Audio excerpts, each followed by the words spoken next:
Awesome. It's looking like we're live on Facebook at the moment. So my name's Raul Castillo. I'd like to say good morning to everyone.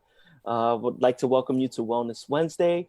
Today I'm joined by my colleague. If you can just introduce yourself, Callie. Hi, guys. Happy Wednesday, Wellness Wednesday. My name is Kali Harris, and I'm an early childhood specialist over at Essex Pregnancy and Parenting Connection. Thank you so much, Kali, for your time this morning. And I just want to thank everyone out there on our Facebook Live page that's currently tuned in. Thank you for taking time out of your busy schedules and out of your Wednesday mornings to spend some time with us here. As a reminder, just want to let everyone know that as we continue these conversations each and every Wednesday, feel free to leave a comment. If there's anything that you gain from this conversation, or if there's anything that you'd like to add to the conversation, feel free to leave it in a comment. If in fact there's a question that you may have, you can either leave it in a comment or you can send it via direct message. If it's more on the personal side, we'll make sure that someone can get back to you as soon as possible. But I do want to make sure that we all understand that this is a safe space. It's a space for us to all learn together. So please feel free to use the comment box. We'd love to hear from you all, and we can't wait to really engage and talk to you all. As many of you may know, today's conversation is going to be based on the reopening of schools, right? And the mental health and just really managing the challenges that have come with COVID-19 pandemic, and how honestly I could say, we're here in New Jersey. For a while, it's kind of been up in the air since schools have closed mid-March. Really back then we were like, okay, that's the best decision to make at the time. We'll get through the summer, and then September we'll just jump back into school, like, like back to normal. But COVID has taken some time, and it's still alive and well. And the health and safety of both children and the staff members that work at these schools is very important. So some towns have already decided to announce that they will be starting up, first or second week of September. They will be reopening the schools in an all remote learning fashion. Mhm. As you know, Kali, at times there was discussions where there may be some sort of hybrid model going on, where children were going to be going half-day sessions and spending some time at home. But I would say that there are some towns out there that these decisions are still up in the air. So I encourage all parents that are out there listening to just stay tuned and stay up to date with the most recent messaging coming from your school district, because I've noticed that it has been changing on a day to day. So please, please, please, if you have young children that are in school, that are school aged, and you're concerned about what's going to happen with this upcoming school year, you may not know whether you have to buy them a uniform, or whether you have to, take care of school supplies, things of that nature, to send them back to school. I would recommend you checking out your school district's website. But with that being said, I think we should kind of start the conversation, Callie. With the reopening of schools, some parents out there are wondering how this is going to look, how the remote model is going to look. What advice do you have out there for parents that may be up in the air, maybe a little stressed about this going forward? Sure. So, my method of dealing with all of this is to just take a deep breath and face this head on. This is uncharted territory. Nobody knows exactly how or what the model that some districts might utilize might look like, and we just have to be and to stay positive. And still to connect with your child's teacher. Like I know in my district, they send us a little postcard at the end of August telling us who the teacher is going to be, and just send them an email. Let them know that you understand that this is, uncharted territory, and advocate for your child. Set the expectation for your child, what you would like to gain out of this school year, and see if you guys can work together. The more that we advocate for our children and work with our school district and teachers, the better outcomes we will have. And so that's just my take on that.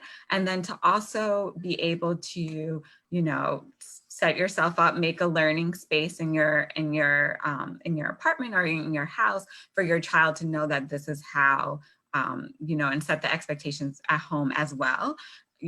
Still get up, still eat breakfast, still get dressed, still do your hair, Make those all a routine in your household, because kids thrive on routine. So if you're setting these expectations, kids are looking forward to this distant learning. I know in my district, we're going to school from 9 to 1. That's a long period to be on a screen. So I'm hoping that they would do some, my teacher last year for my daughter did some mindfulness. They took a break before they started. They took some deep breaths. All that is all important. They did some yoga as well, which is on our YouTube channel in previous Wellness Wednesdays, and just attuning to some of those aspects. For older children, check in with them. My high schooler loves the distance learning because he's an introvert. So this is perfect for him. He loves it. It starts later, which are, data shows that starting later as children get older with school helps them, they're ready to engage in that work. So just checking in with them, making sure, seeing how they're feeling, see if your district is going to provide after school sports, and seeing if they could become a part of that. That's still building community and still working within a team. And also, just having like a little schedule, things that you're going to do for the day, and just writing it down. And if you have younger children, something visual for them to do, and for them to go up to the chart and mark it off. They got dressed, they ate breakfast, they brushed their teeth. These are all important daily skills that we should be incorporating into our lives anyway. But with school, I know in my household, it got a little lax. We weren't getting dressed, we weren't doing our hair, and it sort of killed our mood as well. So we want to keep that high energy, and we want to keep that focus for our children.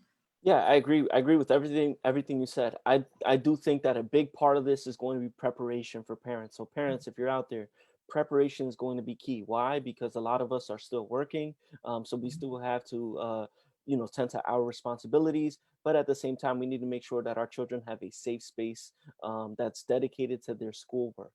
That way, in my opinion, they'll be better ready to separate home from school, if that makes any sense. So I think having them have their own space is going to be key.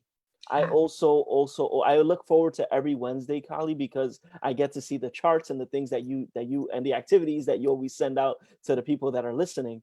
I must say from experience that after watching you and Gina discuss charts and things that we can do around the house, I think I mentioned this before, but my wife and I started utilizing a chart here at home where our daughter had we created like an entire point system where she can earn certain things, and she got to mark stickers off by completing different tasks.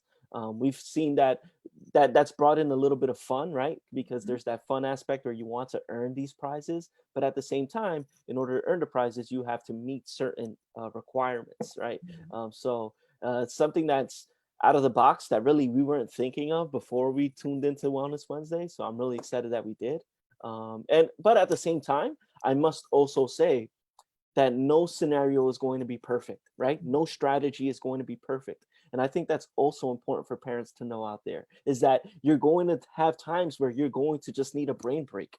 So if you're with a child and you're working on worksheets and you notice that, hey, today's just different, right? It's Friday, it's raining outside. My child doesn't want to just do the work today. Hey, we created a coupon system.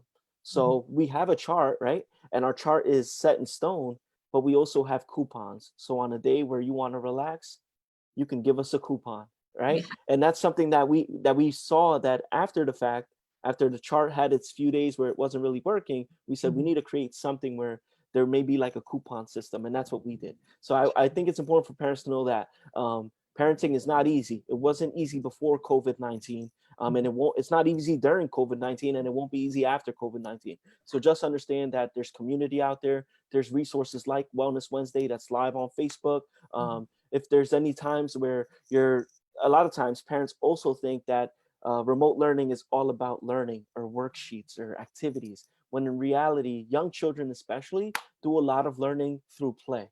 So don't forget about the play aspect, everyone. I think that that's important, and I speak from experience there as well.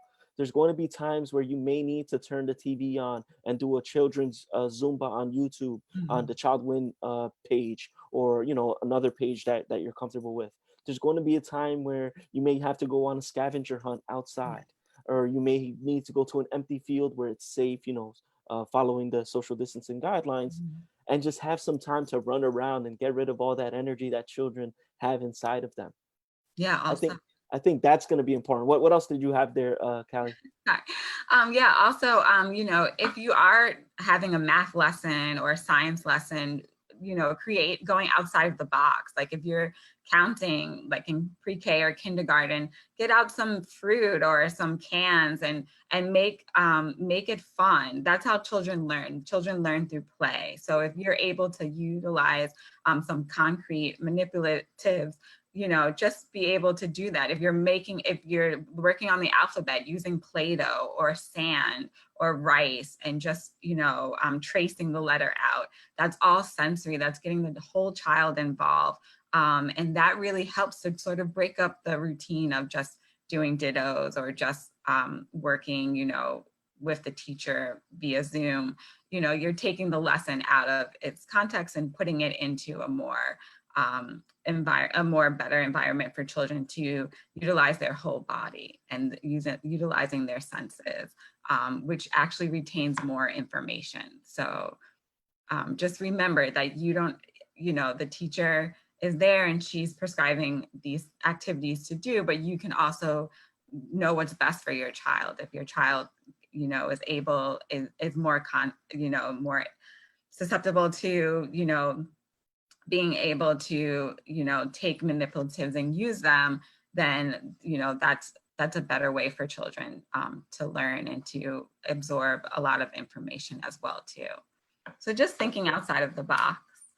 Yep, I think it's that time to be innovative, creative in the ways of teaching young children, especially during these trying times. One thing that you mentioned there, Callie, that really stood out to me was communication. I think this is another thing that's going to be very crucial for parents that are listening right now, is communication, making sure that you're aware of what the teacher's schedule is going to be on a weekly basis, whether it's going to be a weekly check-in via Zoom, or whether your district's going to have a morning check-in. I know Perth Amboy Public School District has a morning check-in time of like 8 a.m. So you've got to get on the computer and check in by a certain time. And it's the way that they take their attendance. So I encourage parents to be understanding of what exactly is expected of them, right? And sometimes sometimes if the messaging isn't correct, and I know that certain districts are different, but sometimes that may take a little bit of searching. So I encourage everyone to go to the district website, see what the plans are, check in with them. Sometimes they have actual teacher sites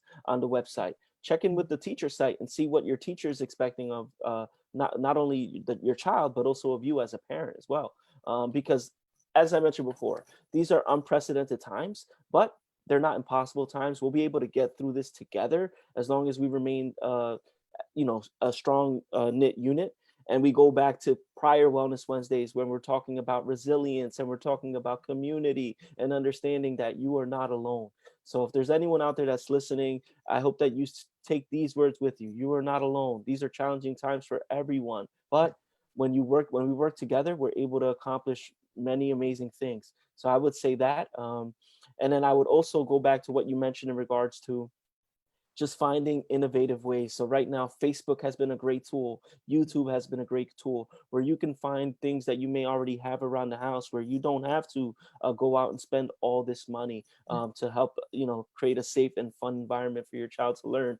There's many different activities that can be done with household items. Definitely. I would just like to pose a question to our audience. How are you, what are some tools that you're going to utilize to manage distance learning this semester? And also, what are you doing to check in with yourself as well? Those are great questions. And if you're listening and you have input on that, feel free to leave a comment. We have someone that's moderating the Facebook page at the moment, and we'll give it some time. If you want to repeat the question one more time, Callie, so that everyone hears it. What tools are you going to use to manage distance learning? And also, what tools are you going to use to check in with yourself to make sure that that you're okay during this time? And that's one thing that I really appreciate about these Wellness Wednesdays, Kali, is that, yeah, sure, we talk about a different topic every single week, but the reality is that they all intertwine perfectly, right? So when we're talking about back to school, we're talking about resilience, we're talking about self-care, we're talking about all these things, mindfulness, breathing practices at times, right? Because we all know we need that. It's a culmination of all these topics, and that's why I really appreciate Wellness Wednesday, because it gives parents and just viewers the opportunity to understand that there's so many different things that go into managing, children on a day-to-day, right? Mhm. But I think we serve as a great resource to just kind of give them that boost when it's needed. Sure, definitely. So I just want to take a quick second to kind of just check in with Karen. I know that Karen's on here. She's moderating our Facebook page. Karen, I just want to check in with you to see if there's any comments on there, any questions that we can answer here. Yeah, so a lot of good mornings. I Cool, didn't see cool. anything about tools, but we do have someone that mentioned this is so good and it alleviates anxiety, I think, meaning specifically Wellness Wednesdays. So that's great feedback. Yeah, thank you. Good morning to everyone that checked in with us, and thank you so much for the comment. For sure, I think that in regards to relieving the anxiety, I think that the biggest key in this all is going to be preparation, making sure that you're prepared. Because if anything, if COVID-19 has taught us anything, it's that it's better to be prepared than to just kind of wake up one day and everything change around us. So, I would say We did get preparation. I'm sorry, we did get one more comment from Basu. Okay. She reminds herself to do an emotions check-in with her child. Yeah, and I think that's great, Vasu. Thank you so much for sharing that. Kali, you shared an activity on this last week, I believe, with the paper plates, and I believe you used the fork for it. Um, and that's important as well. Checking in on emotions, that would help young children feel more comfortable with sharing their emotions, right? And understanding that although we want to be happy all the time, that's just not the way life works. Sometimes we are going to feel down. Some things are going to get us upset, but being comfortable with sharing our emotions is key for sure. Definitely. So, okay. And letting your child see that that you can be upset, but to go back and just, that repair is so important.